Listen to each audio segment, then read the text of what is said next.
Bon matin, je suis en retard. En retard au Café Expansion. J'espère que vraiment vous allez bien. Écoutez, la tasse de la semaine, vacances en famille, toujours le fun. Fait faire chez Jean Coutu, ça fait quelques années. Les enfants ont grandi depuis. Ben, bon café, bon matin. Aujourd'hui, sujet assez intéressant. On essaie de capitaliser sur ce qui est rentable. Les lunettes sont sales. Donc, très important de capitaliser sur ce qui est rentable dans notre entreprise. On va faire un peu le tour là, de toutes ces questions-là, des ratios, de ce qu'il y en est également, de d'autres points là, que je vais apporter dans ce live-là. Tout premièrement, en fait, j'aimerais remercier tous ceux qui nous font confiance, première des choses. Merci beaucoup. Vraiment, merci beaucoup. C'est très apprécié. Beaucoup de wow la semaine passée, cette semaine. Des belles situations, des belles rencontres. Je vous remercie infiniment. C'est vraiment le fun. Vous êtes des gens passionnés, des entrepreneurs qui ont leur entreprise à cœur.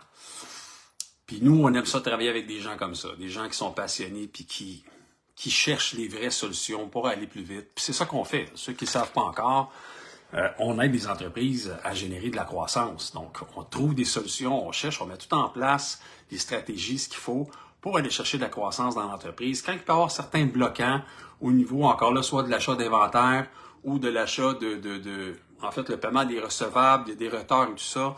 Donc, il y a des stratégies, il y a des façons de faire, il y a des produits, des services financiers qui existent qui peuvent vous aider à aller plus vite, à faire en sorte que vous soyez capable de bien gérer, de mieux gérer votre entreprise. Puis ça ne s'adresse pas nécessairement aux entreprises qui sont existantes depuis 3, 4, 5 ans. Là aussi, quand on commence, c'est super important d'être bien établi, d'avoir une cote de crédit ultra haute. En fait, le plus haut possible, parce que plus c'est haut, plus que le pointage va être haut, mieux que le taux d'intérêt. En fait, plus bas va être le taux d'intérêt. Et si le taux est plus bas, en fait, si votre pointage de crédit est trop bas, bien, les banques qui peuvent tout simplement mettre une prime, faire en sorte d'augmenter le taux d'intérêt sur le prêt ou sur le financement, sur les marges.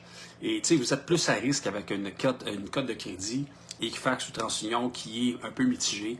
Donc, c'est important de travailler là-dessus le plus rapidement possible, de faire sortir le bureau de crédit, les bureaux de crédit TransUnion et Equifax et de faire le tour de ça, là. D'accord? Super important. Donc, je vais juste reprendre mes notes. Et voilà. Je vais mettre ça ici. Bonjour Annie. Bonjour Annie. J'aimerais également remercier ceux qui se sont inscrits cette semaine. Je fais le tour rapidement.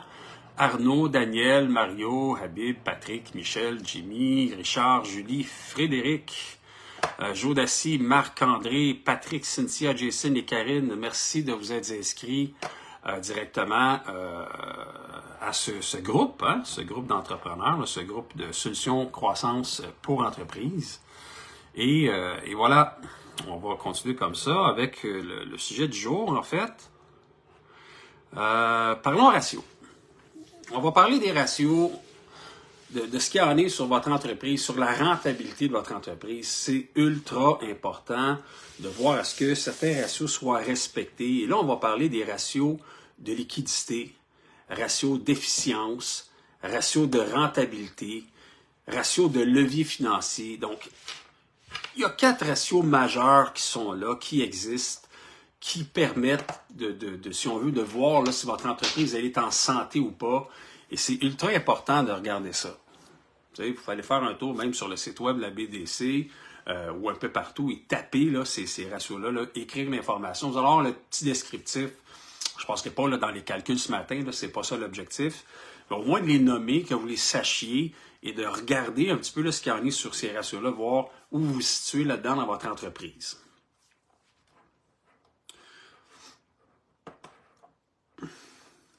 Voilà. Donc ça, c'est un must. Vous devez connaître ces ratios-là, vous devez les appliquer et faire en sorte d'être capable que votre entreprise, là, ça tienne la route avec ça. Sinon, ben, si vous avez des problèmes avec les ratios financiers, ben là, c'est sûr que les banques, eux, vont l'analyser. Oh, là, ça passe pas. S'il y a un problème au niveau des ratios de liquidité, vous n'avez pas d'argent, pas de liquidité, pas de fonds de roulement, ben ça aussi, c'est une autre problématique. Si l'encaisse n'est pas là, s'il n'y a pas d'argent dans l'entreprise, si à chaque fois que vous avez un état financier final, que l'année se termine puis qu'il reste zéro, vous êtes dans le moins à l'entreprise, au niveau bancaire, il va y avoir une problématique, là, tu sais. Puis on le sait, là, il y en a qui, bon, travaillent dans le milieu de la construction, il peut y avoir il peut y avoir du monde qui veulent payer, si on veut, comptant, puis on le sait que ça arrive de plus en plus. Les gens, ils veulent pas payer les taxes, ça coûte cher, la pandémie, les augmentations et tout ça.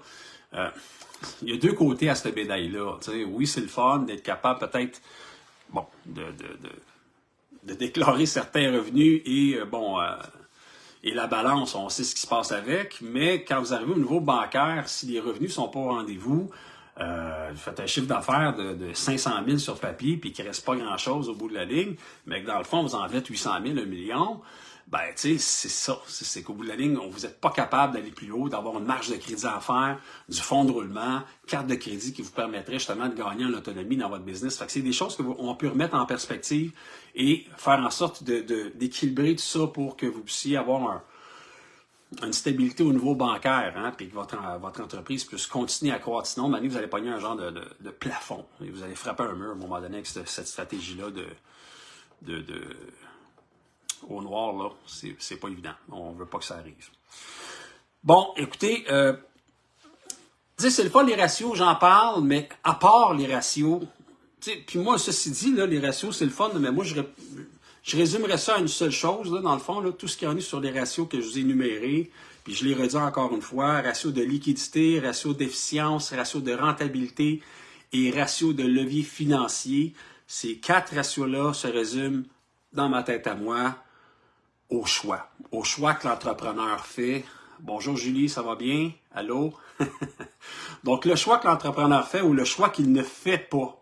Et ça, c'est encore plus important. Et ça fait partie du coût de renonciation, donc ce que moi j'appelle dans le fond le coût d'opportunité.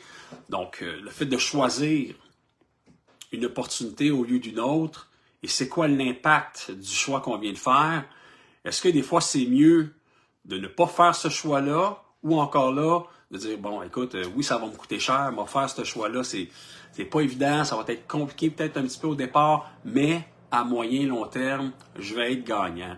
Donc, c'est vraiment, ça part de l'entrepreneur. Ça part de l'entrepreneur. On va mettre la même business entre les mains de 10 entrepreneurs et les 10 résultats vont être différents. Pourquoi? Parce qu'on a tous nos croyances limitantes. Hein? On est tous dans notre tête, oh non, on ne veut pas faire ça, ou on pense que c'est pas la bonne chose à faire, on s'informe peut-être pas assez.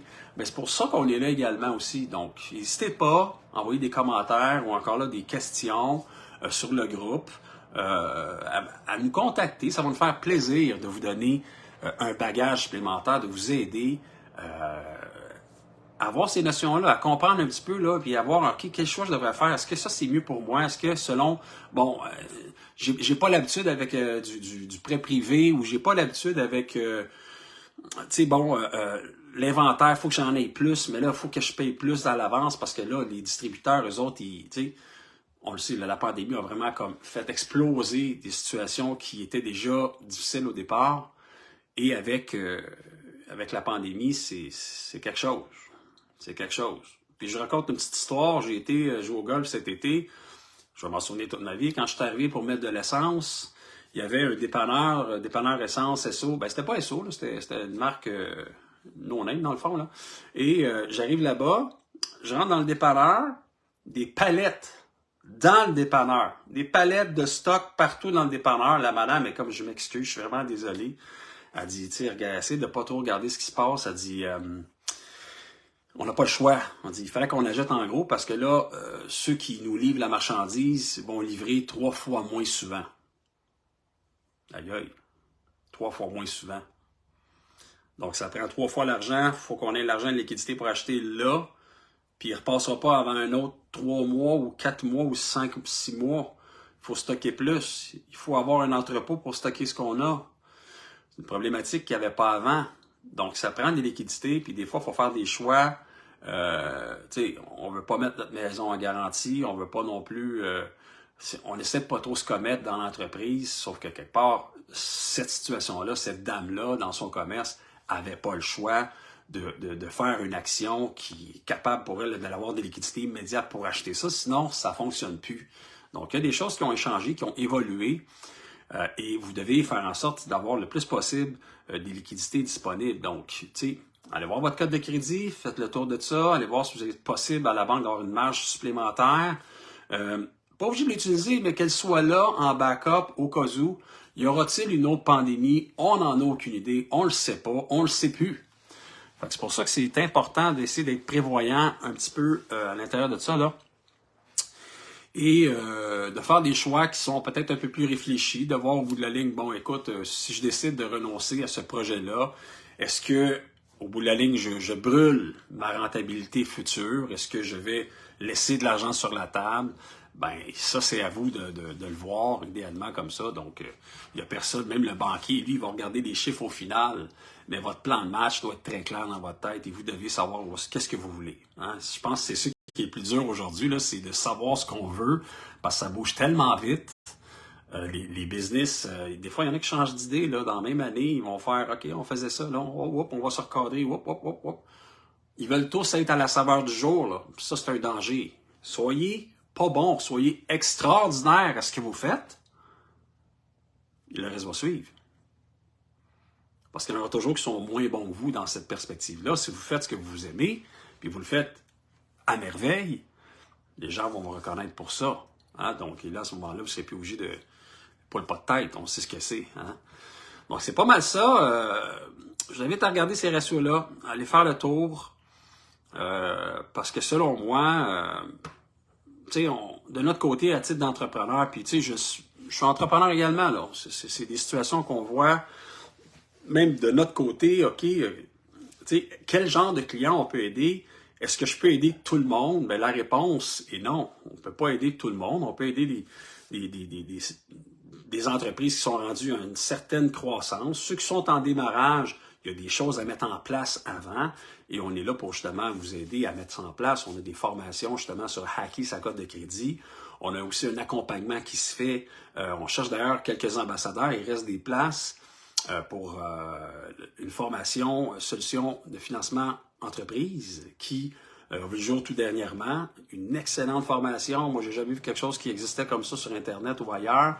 Ça donne tout le bagage essentiel pour continuer, pour aller de l'avant, connaître toute l'information, savoir où on en est, mais où on s'en va. Donc, vraiment, la préparation de quand on va aller voir également un banquier, comment ça se passe, qu'est-ce qu'il faut que je présente, de quelle façon, à quel banquier je dois le faire. Donc, toutes les notions sont dans cette formation-là. Ça l'aide, dans le fond, ça vous donne un méga coup de main. Là. On va se le dire, là, c'est un cours qui aurait dû être à l'université, que tous les entrepreneurs auraient dû suivre. Nous, on l'a mis en vidéo capsule, mais on accompagne également l'entreprise là-dedans. Donc, c'est un accompagnement qui dure 3 mois, dans le fond, et on fait le tour et on vous aide dans la croissance à éliminer chacun des bloquants auxquels vous faites face. Donc, c'est une formation, en fait, qui est offerte ambassadeur. Donc, on l'offre à 50% de rabais pour 10 personnes. Il reste quelques places pour des gens qui sont intéressés. Marquez intéressé en bas dans les commentaires. Je vous contacterai. C'est pas moi, c'est quelqu'un dans l'équipe qui va vous appeler éventuellement pour l'inscription. Là, ça commence bientôt. Dans le fond, c'est au mois de mars, 1er mars. Date limite, on commence ça le 1er mars. Donc, et voilà. Écoutez, là-dessus, je vous souhaite une excellente journée. Pensez à ça, le coût de rénonciation, essayez de voir de quelle façon vous pouvez maximiser chacune des opportunités. Et bien sûr, les ratios. Moi, je panique pas avec les ratios. Les banquiers sont un peu plus à cheval là-dessus, sauf qu'idéalement, quand on fait des bons choix, on est capable d'aller de l'avant là, avec des solutions qui font du sens. Puis bon, les ratios, oui, on peut faire dire ce qu'on veut aux chiffres, là, vous le savez. Là, hein? Les chiffres, c'est comme n'importe quoi. On déplace des colonnes, mais ça, allez voir votre comptable pour ça, il va vous arranger ça. Nous, on n'est pas dans la comptabilité comme telle, on est dans la stratégie, dans les solutions pour aller chercher de la croissance. Donc, je vous souhaite une excellente journée. On se reparle la semaine prochaine. Merci.